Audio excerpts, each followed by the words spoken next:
அனைவருக்கும் வணக்கம். நம்ம டெய்லியும் prelims and mains point of வியூல 5 கொஸ்டின்ஸ் கரண்ட் அஃபேர்ஸ்ல இருந்து பார்க்குறோம். இன்னைக்கு என்ன கொஸ்டின்ஸ் இருக்கு அப்படின்னு சொல்லி பார்ப்போம். ஸோ முதல் கேள்வியில பார்த்தீங்கன்னா, நமக்கு the Goondas act was passed in which year அப்படின்னு சொல்லி கேட்டிருக்காங்க. ஓகேங்களா? குண்டர் சட்டம் எந்த ஆண்டில் நிறைவேற்றப்பட்டது அப்படிங்கிறது தான் கேள்வி. ஓகேங்களா? குண்டர்கள்னு தமிழ்நாட்டுல யார சொல்றோம் அப்படின்னு பார்த்தீங்கன்னா, நமக்கு இந்த பாலியல் குற்றம் பண்ணக்கூடியவங்கள, ஓகேங்களா? கள்ளச்சாராயம் காய்ச்சக்கூடியவங்கள, அண்ட் தென் பார்த்தீங்கன்னா, வனம் காடுகள் சார்ந்து பண்ணக்கூடிய குற்றவாளிகள, மணல் கடத்தக்கூடியவர்கள், இந்த மாரி நெறைய பேர வந்து நம்ம குண்டர்கள் அப்படிங்கிற இந்த ஆக்ட்க்கு கீழ டிஃபைன் பண்ணியிருக்கோம். அதுல பார்த்தீங்கன்னா, இப்ப ரீசென்ட்டா பயோமெடிக்கல் வேஸ்ட் போடுறாங்க இல்லையா? அவங்களையுமே இந்த சட்டத்துக்கு கீழ கொண்டு வந்திருக்காங்க. ஓகேவா? அதாவது அ தமிழ்ல என்ன சொல்லுவாங்கன்னா, உயிரி மருத்துவ கழிவுகள போடக்கூடியவங்களையுமே இந்த குண்டாஸ் ஆக்ட்க்கு கீழ கொண்டு வந்திருக்காங்க. அதுக்கான அமெண்ட்மென்ட் நேத்து நம்ம சட்டப்பேரவையில பாஸ் ஆயிருக்கும். சரிங்களா? ஸோ குண்டாஸ் ஆக்ட் அப்படிங்கிறது 1982ல வந்திருக்கும். அத சமீபத்தில அமெண்ட் பண்ணியிருக்காங்க. ஓகேவா? குண்டாஸ் ஆக்ட் அப்படின்னா 1982. அடுத்தது. Member of legislative assembly constituency development scheme was launched in 1997, 98.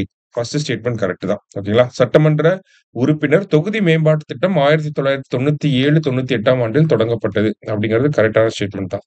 சரிங்களா? அடுத்ததா பாருங்க. An amount of 3 crore has been allocated for the constituency development. So இந்த தொகுதி மேம்பாட்டு நிதிக்கு கீழ ரூ. 3 கோடி குடுத்திருக்காங்க.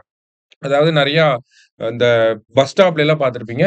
அ சட்டமன்ற உறுப்பினர் தொகுதி மேம்பாட்டு திட்டத்தின் கீழ் கட்டப்பட்டது அப்படிங்கிறதெல்லாம் போட்டிருப்பாங்க. அதாவது தமிழ்நாட்டுல இருக்கக்கூடிய 234 தொகுதிகள்ல இருக்கக்கூடிய எம்.எல்.ஏ.க்களுக்கும் இந்த ரூ. 3 கோடி அப்படிங்கிறது வழங்கப்படும். ஓகேங்களா? அவங்க தொகுதிகள்ல கட்டுமான பணிகள், இன்ஃப்ராஸ்ட்ரக்சர் டெவலப்மென்ட்லாம் பண்றதுக்காக. சரிங்களா?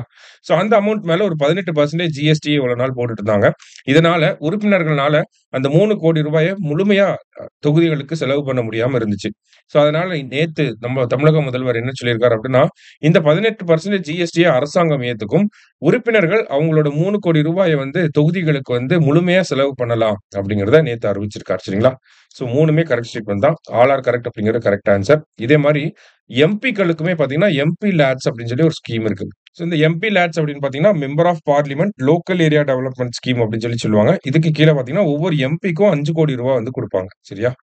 ஸோ இந்த கொஸ்டின பொறுத்தவரைக்கும் 3மே கரெக்ட் ஸ்டேட்மெண்ட்ஸ் தான். அடுத்தது. Tamil Nadu government is set to launch Uruthunai loan scheme to support அப்படின்னு சொல்லி கேட்டிருக்காங்க. தமிழ்நாடு அரசு உறுதுணை கடன் திட்டத்தை யாருக்காக தொடங்க உள்ளது அப்படின்னு பார்த்தீங்கன்னா, ஆதி திராவிடர்கள் மற்றும் ஷெட்யூல்ட் ட்ரைப்ஸ் அவங்களுக்கு தான் வந்து தொடங்க போறாங்க. ரூ. 25 கோடி வரைக்கும் கடன்கள வழங்குறதுக்காக. சரிங்களா? ஸ்மால் அண்ட் மைக்ரோ பிசினஸ்மென்ஸ்லாம் இருப்பாங்க. பிசினஸ் பெர்சன்ஸ்லாம் இருப்பாங்க இல்லையா? ஸோ அவங்களுக்கு ரூ. 25 கோடி வரைக்கும் கடன்கள வழங்குறதுக்காக தமிழக அரசாங்கம் உறுதுணை அப்படிங்கிற திட்டத்த கொண்டு வர போறாங்க. சரியா? அடுத்தது. Indus river water treaty was signed on அப்படின்னு சொல்லி கேட்டிருக்காங்க. So Indus river water treaty எப்ப சைன் பண்ணியிருப்பாங்க அப்படின்னு பார்த்தீங்கன்னா, நமக்கு செப்டம்பர் 19 வந்து சைன் பண்ணியிருப்பாங்க. சரிங்களா? செப்டம்பர் 19, 1960ல நம்மளுடைய பிரதமர் நேருவும், அங்க இருக்கக்கூடிய ஆயூப் கான், பாகிஸ்தான சேர்ந்த ஆயூப் கான் அவர்களும் வந்து இந்த ஒப்பந்தத்த வந்து போட்டிருப்பாங்க. சரியா?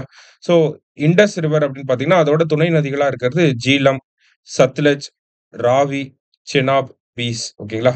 ஜேஎஸ்ஆர்சிபி அப்படின்னு சொல்லி ஞாபகம் வச்சுக்கலாம். இதுல western and eastern flowing reverse அப்படின்னு சொல்லி 2ஆ பிரிச்சிருப்பாங்க. வெஸ்டர்ன் ஃப்ளோயிங் ரிவர்ஸ்னா பாகிஸ்தானுக்கு முழுமையான கட்டுப்பாடு. ஈஸ்டர்ன் ஃப்ளோயிங் ரிவர்ஸ் ஃபுல்லாவே இந்தியாவுக்கு முழுமையான கட்டுப்பாடு. சரிங்களா? இப்ப வெஸ்டர்ன் ஃப்ளோயிங் ரிவர்ஸ் எதெல்லாம் இருக்கு அப்படின்னா, ஜீலம் இருக்கு, இண்டஸ் இருக்கு, செனாப் இது எல்லாமே வந்து பார்த்தீங்கன்னா, வெஸ்டர்ன் ஃப்ளோயிங் ரிவர்ஸ். சத்லஜ், ராவி, பீஸ் இது எல்லாமே பார்த்தீங்கன்னா, ஈஸ்டர்ன் ஃப்ளோயிங் ரிவர்ஸா இருக்கு. சரியா?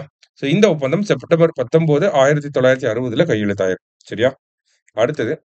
WHO's international health regulation was first adopted in which year அப்படின்னு சொல்லி கேட்டிருக்காங்க.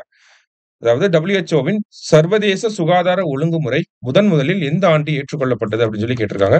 ஸோ எப்போ வந்திருக்கும் அப்படின்னு பார்த்தீங்கன்னா, 1969ல வந்திருக்கும். அத 2005ல ரிவைஸ் பண்ணியிருப்பாங்க. ஓகேங்களா?